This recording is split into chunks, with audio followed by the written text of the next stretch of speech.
It is my firm view that this panorama programme holds no legitimacy and should never be aired. Prince William has just made a major announcement, and it has sent shockwaves through the royal family that nobody inside the palace was fully prepared for. What he announced was not just a policy decision or a public statement. It was a declaration of intent that tells you exactly where this monarchy is heading and who is now driving it there. And the reaction from those closest to the throne confirms what many have suspected for months. The era of William has not just begun. It has arrived with force. Keep watching. The announcement that stopped the room. I commit myself to serve you all, King, country, and Commonwealth. God save the King. There are announcements that get made inside the British royal family, and there are announcements that land differently from everything that came before them. Most royal statements follow a pattern that has been refined over decades. They are measured and carefully worded. They are released through official channels with enough advanced preparation that nobody inside the institution is genuinely surprised by what they contain. The language is managed, the timing is controlled, and the message is calibrated to say exactly as much as is necessary, and nothing beyond that. What Prince William put into the world in the spring of 2026 was none of those things. It was direct in a way that royal announcements rarely are. It was specific in a way that left very little room for the kind of diplomatic interpretation that the palace usually builds into its public communications. And it arrived with a speed and a decisiveness that told everyone paying attention something important before they had even finished reading the words themselves. This was not a statement that had been softened through multiple rounds of courtier review. This was a man who had decided what he wanted to say and had said it. The announcement came on the 14th of April, 2026. William chose a setting that was itself a signal. He did not release it through the standard Kensington Palace press office channels. He did not deliver it at a formal engagement where the surrounding ceremony would have diluted its impact. He delivered it in a context that was public enough to be unambiguous and direct enough to make clear that this was not a message that had been designed primarily for palace consumption. It was a message for the country. The substance of the announcement centered on a fundamental restructuring of how the monarchy would engage with three of the most pressing issues facing Britain in the present moment: housing, mental health provision, and the crisis of disconnection between young people and the institutions that are supposed to serve them. William announced the establishment of what he described as a new framework of direct royal commitment, not charity work delivered from a comfortable distance. Not the traditional model of royal patronage where a senior family member lends their name to a cause and appears at the annual gala. Something structurally different. A model in which the Prince of Wales and the Princess of Wales would be directly and personally accountable for measurable outcomes in each of these areas over a defined 5-year period. He named specific targets. He named specific communities. He named specific partnerships with organizations that had been chosen not for their prestige, but for their track record of delivering results in the hardest to reach places. And then he said something that stopped people cold. He stated publicly that the royal family could no longer afford to be an institution that measured its contribution to national life in appearances and statements. That the standard by which the monarchy should be judged was not how often it showed up, but what changed, because it did. Read that again, slowly.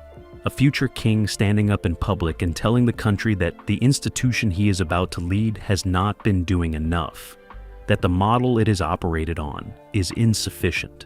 That he intends to change it in ways that are specific and verifiable and tied to real-world outcomes. That is not a normal royal announcement. Royal commentators who have been covering the institution for decades describe the statement in terms that range from genuinely surprised to quietly stunned. One senior correspondent with over 20 years of palace coverage told colleagues that in all her years of following the royal family, she had never heard a member of the family speak about its own inadequacies with that level of directness in a public setting.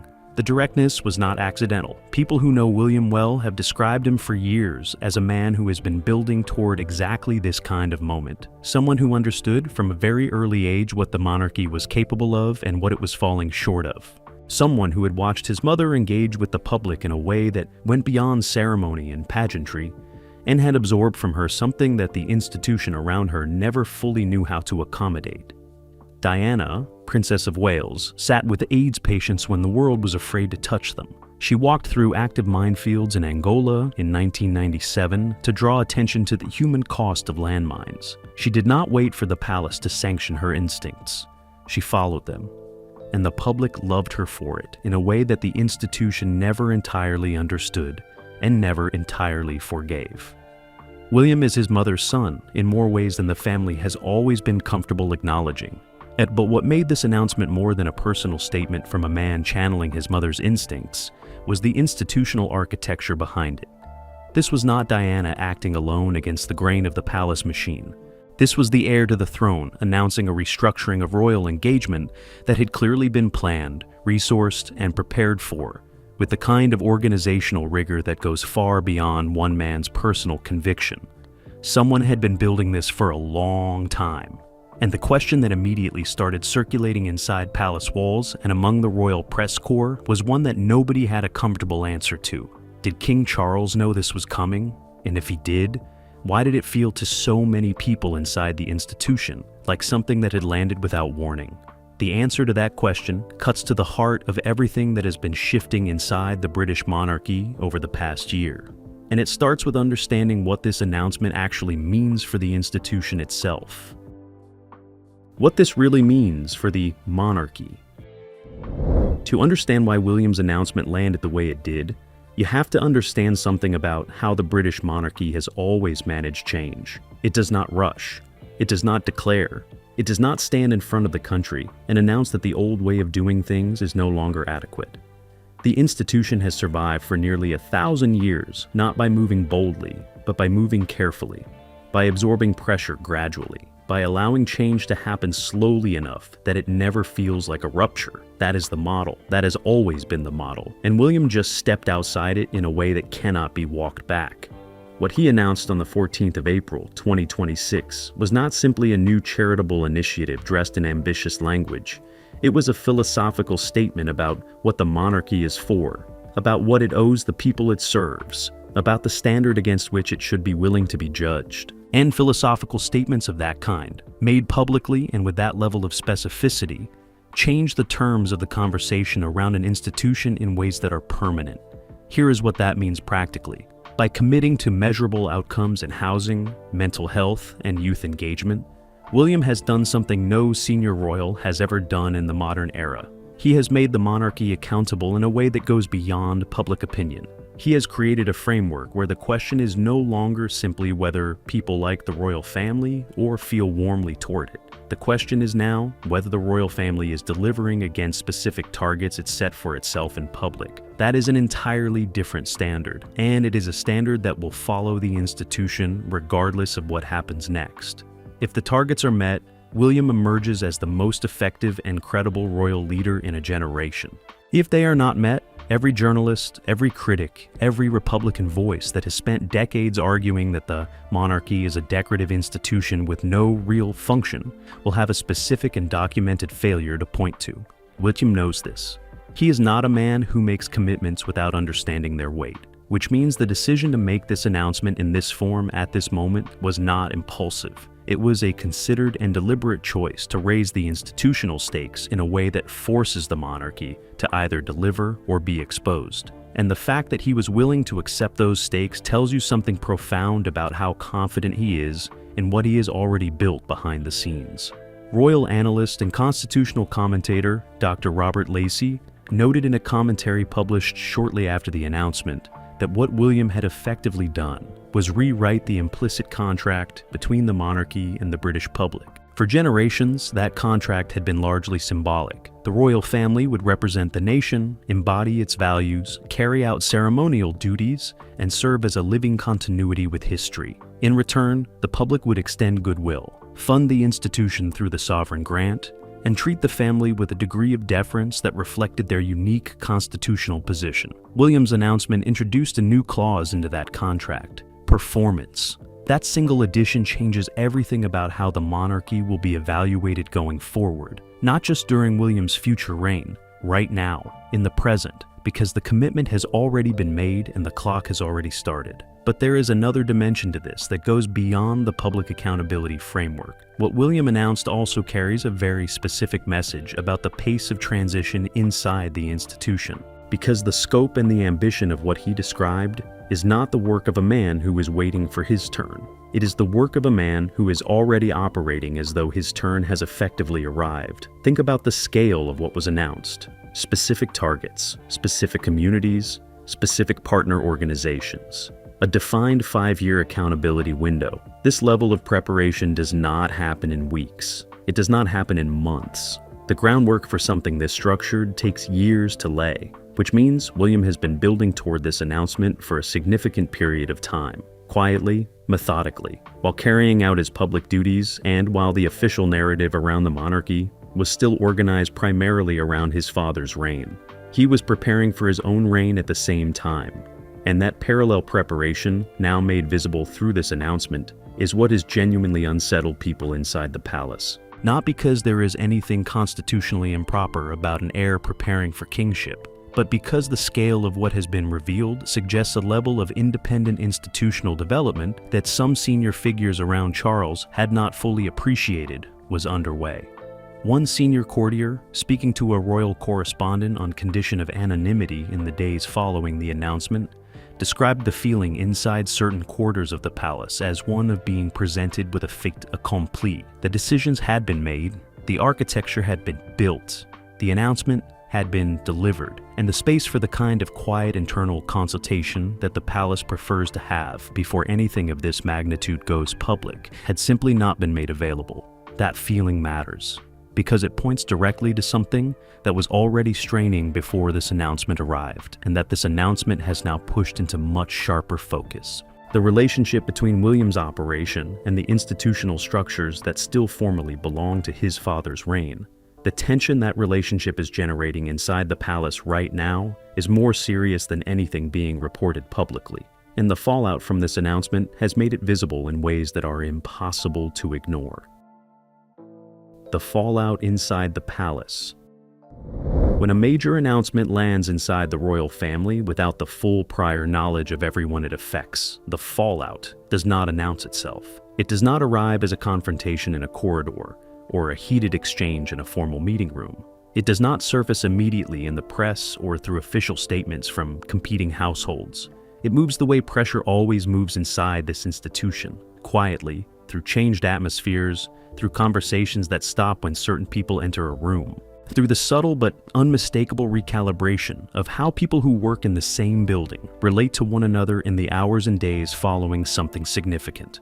The fallout from William's April announcement moved exactly like that, and the people inside the palace who were paying close attention could feel it within hours of the statement going public. The first signal came from the pattern of phone calls that did and did not happen in the immediate aftermath. Sources familiar with the internal communications of the palace have described a notable absence of the kind of coordinated response that typically follows a major royal announcement.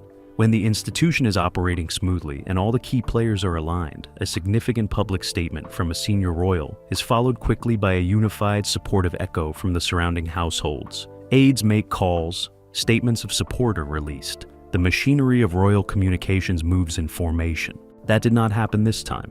What happened instead was a silence that spoke volumes to anyone who understood how the palace operates. Buckingham Palace took several hours longer than would be expected to release any form of supportive commentary on William's announcement. When that commentary eventually came, it was notably brief, carefully worded in a way that acknowledged the announcement without specifically endorsing its framing or its ambition. To an outside observer, the difference between those two things might seem trivial. Inside the institution, it was anything but. Royal press veterans noted the gap immediately. One correspondent who has covered the palace for over 15 years described the Buckingham Palace response as the most diplomatically minimal statement of support she had seen from one royal household toward another in recent memory. She noted that the language used was supportive in the narrowest possible technical sense, while being conspicuously absent of the kind of warmth and enthusiasm that a genuinely aligned institution would have produced without effort. That observation circulated quickly among the small community of journalists and analysts who covered the royal family with serious attention. and it confirms something that a number of them had already been hearing from their sources in the days following the announcement. Not everyone inside that palace had been fully prepared for what William said, and not everyone was entirely comfortable with it. The discomfort organized itself around two distinct concerns. The first was procedural. Senior courtiers within the Buckingham Palace structure had expected to be consulted more extensively before an announcement of this scale was made public. The royal family's communications apparatus has historically operated on a principle of coordinated messaging. Major statements are reviewed across households. Potential complications are identified and managed before anything reaches the public. The system is slow and sometimes frustrating, but it exists for reasons that people who have worked inside it for decades understand and respect. William's announcement had not moved through that system in the way those courtiers expected, and the feeling of having been presented with a finished product rather than being included in its development had generated a level of institutional friction that was being felt across multiple layers of the palace structure. The second concern was more substantive and more sensitive. Some of the people closest to King Charles felt that the ambition and the framing of William's announcement implicitly positioned the current reign as having fallen short of the standard that the heir was now publicly committing to meet. Not through any explicit criticism, William had been careful in his language. He had not named failures or pointed fingers, but the logic of his announcement, the argument that the monarchy needed to move from symbolic presence to measurable impact, carried within it an implied commentary on the model that had defined royal engagement up to this point.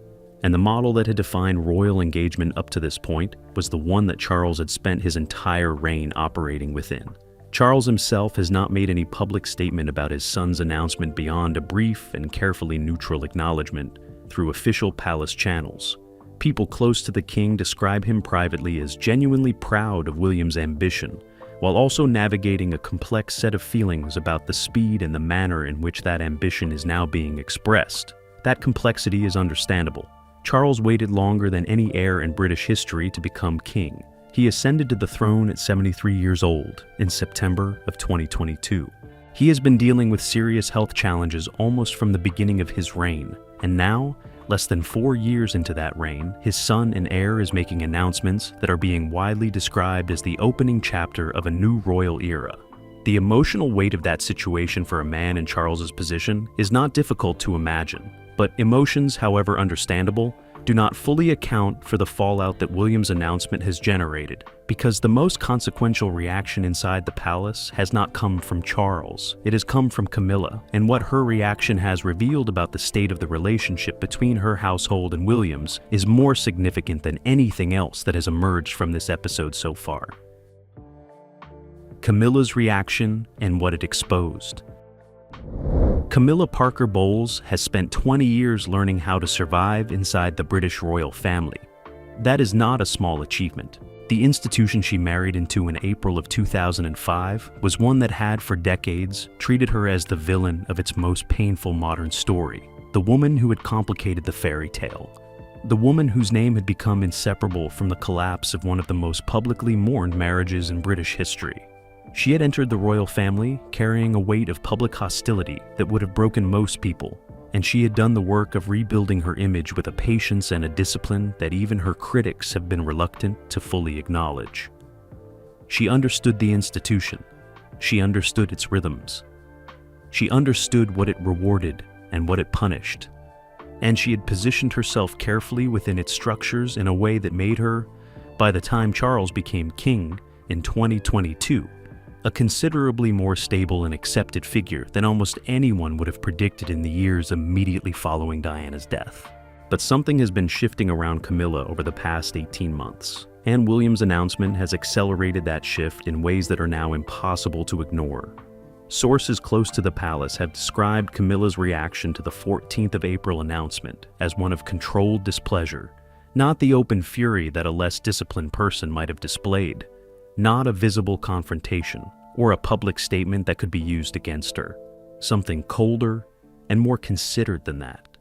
The kind of displeasure that expresses itself through absence, through the withdrawal of warmth, through the quiet repositioning of allegiances within the household that people who work inside that environment feel immediately even when nothing is said directly. Within 48 hours of the announcement, sources inside the palace noted a marked change in the atmosphere around Camilla's operation. Meetings that would typically have included representation from both households were suddenly being handled differently. Communication between the two offices, which had been functioning with reasonable efficiency in the months prior, became noticeably more formal. The kind of easy back-channel contact that allows two royal households to coordinate without everything going through official processes slowed considerably. One palace aide described the change with a precision that captured it exactly. It felt, they said, like a door that had been opened was now closed, not locked, not barricaded, just closed. And everyone on both sides of it understood what that meant. What was driving Camilla's reaction went deeper than procedural frustration. To understand it properly, you have to understand what William's announcement represented to her specifically, not as an institutional figure, but as a woman whose position within the monarchy has always been more contingent than her title suggests. Camilla is queen consort. Her position exists entirely in relation to Charles's position as king. When Charles is no longer king, Camilla is no longer queen consort. Her formal authority within the institution, her access to its resources, her place in its hierarchy, all of it is tied directly to the continuation of Charles's reign. The moment that reign ends and William's begins, Camilla's institutional position changes fundamentally and permanently. She knows this. She has always known this. And she has spent years managing the implications of it with the same careful strategic intelligence she has applied to every other challenge of her royal life. But William's announcement changed the calculus in a way that she had not fully prepared for. Because the announcement did not just signal that William was preparing for his future reign. It demonstrated publicly that he had already been building it, that the infrastructure of a new royal era was not something being sketched out in the abstract for some distant future moment. It was already constructed, already operational, already being presented to the country as the framework within which the monarchy would be judged going forward. That revelation landed on Camilla with a specific weight, because it meant that the transition she had been managing against, the one she had been using every available tool of influence and positioning to slow, or at least to shape, was further along than she had understood. The ground she thought she still had time to hold had already moved beneath her. Royal commentator and biographer Angela Levin noted in an analysis published in late April of 2026 that Camilla had consistently underestimated the pace at which William was consolidating his position within the institution.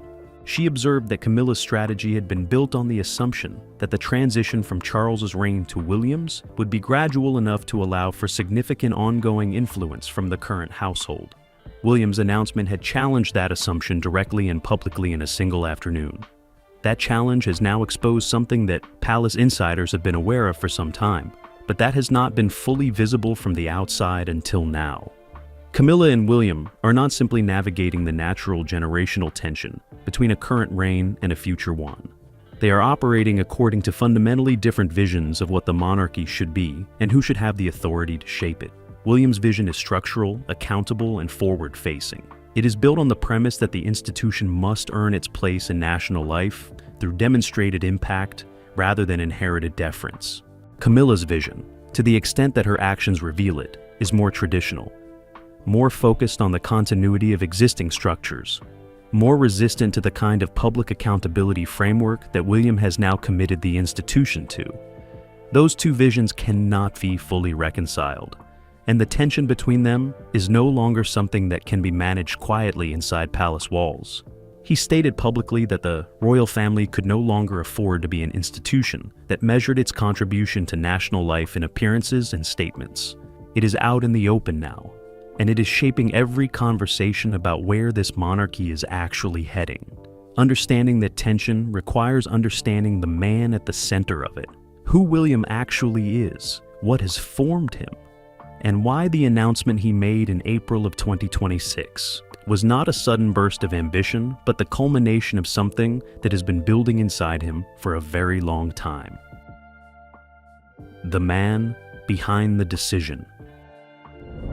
To understand William's announcement, you have to understand William. Not the version of him that appears in official photographs at state banquets and diplomatic receptions. Not the carefully managed public persona that has been constructed over decades of royal communication strategy. But the man who exists behind all of that. The one shaped by experiences that no amount of palace protocol could fully contain or control. Because William is not simply a future king who inherited ambition along with his title, he is a man who was formed by loss in a way that left permanent marks. And those marks have driven every significant decision he has made about what kind of king he intends to be. 1997. William was 15 years old when his mother died in that Paris tunnel on the 31st of August. He was a boy, a child who had already spent years watching the most painful private realities of his family's life play out on a global public stage. He had watched his parents' marriage collapse in real time, while the world commentated on every development. He had watched his mother be treated by the institution she had married into as a problem to be managed rather than a person to be supported, and then he had lost her. Suddenly, violently, in circumstances that left no room for preparation or for the kind of gradual goodbye that allows grief to find its shape before it has to be carried in public. What Diana left William was not just love. She left him a standard for what royal engagement with real human suffering could look like when it was done without fear and without the protective distance that the institution had always preferred to maintain between its members and the messiness of ordinary life. She had shown him that the crown could go where people were actually hurting. That proximity to pain was not a threat to royal dignity. It was the source of something far more valuable than dignity. It was trust. William absorbed that lesson at 15 and has been building on it ever since. But what separates William from simply being Diana's son, trying to honor her memory, is the structural intelligence he has brought to the mission she inspired. Diana operated on instinct and on courage. She broke the institution's rules because her instincts told her the rules were wrong. William has spent his adult life doing something more complex and ultimately more consequential than breaking rules. He has been building the architecture that would make different rules possible. Look at the trajectory. In 2009, he trained as a Royal Air Force search and rescue pilot and served operationally for 3 years. This was not a ceremonial military appointment of the kind that royal family members have traditionally accepted as a matter of form. He flew real missions. He pulled people out of real danger. He spent years doing a job where the measure of success was not how well you represented the institution, but whether the person in front of you survived. That experience shaped him in ways that are visible in everything he has done since. In 2011, he established the Royal Foundation alongside Catherine and Harry. What began as a vehicle for charitable giving has evolved over 15 years into something considerably more sophisticated, a structured organization with professional leadership, defined impact areas, and a growing track record of measurable outcomes in mental health, conservation, and community development. The Royal Foundation is not a charity in the traditional royal sense. It is a model, a proof of concept for the kind of accountability-driven royal engagement that William's April announcement has now committed the monarchy to at an institutional level. Catherine's role in all of this deserves its own examination. People who have worked closely with both of them consistently describe Catherine as far more than a supportive partner standing behind her husband's vision. She is a co-architect of it. Her background in art history and psychology, her years of careful observation of how communities and institutions actually function, her instinct for the human dimension of every policy question. These qualities have shaped the strategic thinking behind the Wales operation in ways that are not always visible from the outside, but that insiders describe as fundamental. One senior figure, who has worked with both William and Catherine over an extended period, put it plainly in a background conversation with a royal correspondent in early 2026. He said that trying to understand William's strategy without accounting for Catherine's influence was like trying to understand a building by only looking at half the blueprint. That observation matters enormously in the context of the April announcement. Because the announcement was not just William's declaration, it was theirs, built together, shaped together, timed together, and delivered with the full weight of a partnership that has been preparing for this moment for considerably longer than the outside world has appreciated. The people who know William best describe a man who is genuinely unhurried in his confidence. He is not rushing toward kingship out of impatience or ambition in the conventional sense. He is moving at the pace that his preparation has made possible, each step grounded in the work that preceded it each public commitment backed by the infrastructure already built to support it. That quality of groundedness is perhaps the most significant thing about him as a future king. It is what separates his ambition from the kind that burns fast and leaves damage behind it. His ambition is load-bearing. It is built to carry weight over time. And the announcement he made in April of 2026 is not the ceiling of that ambition. It is the foundation of something considerably larger. Something that will define not just his reign, but the shape of the British monarchy for the generation that follows it. Which brings us to the question that everything in this story has been building toward. Where does the crown actually go from here? What does the road ahead look like for William, for Charles, for Camilla, and for an institution that has just been publicly committed to a standard it has never previously accepted? The answer to that question is more specific and more consequential than most people have yet understood. Where the crown goes from here. The British monarchy is at an inflection point, not the kind that announces itself with a constitutional crisis or a public scandal that forces the institution into emergency mode, but the quieter and ultimately more consequential kind. The kind where the accumulated weight of shifting circumstances, changing personnel, and evolving public expectations reaches a tipping point that makes the old way of operating no longer viable. That tipping point has arrived, and William's announcement has made it visible to everyone. The road ahead for the institution breaks down into three distinct realities that are now unfolding simultaneously, and that will shape everything about what the British monarchy looks like over the next decade. The first reality is Charles. The king is 77 years old. He is managing a serious health situation that has already significantly altered the practical functioning of his reign. He is a man of genuine intelligence and deep institutional knowledge who has waited his entire life for the role he now holds. And he is watching his son build the architecture of the next reign with a speed and a confidence that the circumstances of his own health have made impossible to slow. Charles is not stepping aside. He is not abdicating. But the effective center of gravity inside the institution has shifted toward William in a way that is now publicly documented and institutionally irreversible. The announcement of the 14th of April has seen to that. The second reality is Camilla. Her position going forward depends almost entirely on how quickly and how completely she recalibrates her relationship with William's operation. The strategy of resistance, of using whatever tools of influence are available to slow or shape the transition, has been significantly weakened by the public scale of what William has now committed to. The institution has moved, and the cost of continuing to position herself against that movement is a cost that will be paid entirely by her. Sources close to the palace suggest that conversations are already happening within Camilla's circle about how to reposition, how to find a role within the emerging framework that preserves some degree of relevance and influence rather than being left entirely outside it. Whether those conversations produce a workable realignment remains to be seen. The third reality is William himself. He is 37 days away from his 44th birthday as this story is being told. He is healthy. He is prepared. He has a partner in Catherine whose capabilities match his own. He has a vision that is now publicly committed to and institutionally anchored, and he has demonstrated through the announcement of the 14th of April that he is willing to move at his own pace and on his own terms, regardless of the institutional friction that generates. The era of waiting is over, the crown is moving, and the direction it's moving in has been set by a man who has spent his entire life preparing for exactly this moment. William's announcement has changed the terms on which the British monarchy will be judged. The accountability framework is set, the vision is public, and the man delivering it has spent decades preparing to back every word with action. The crown has a new standard now, and there is no going back. Full script complete.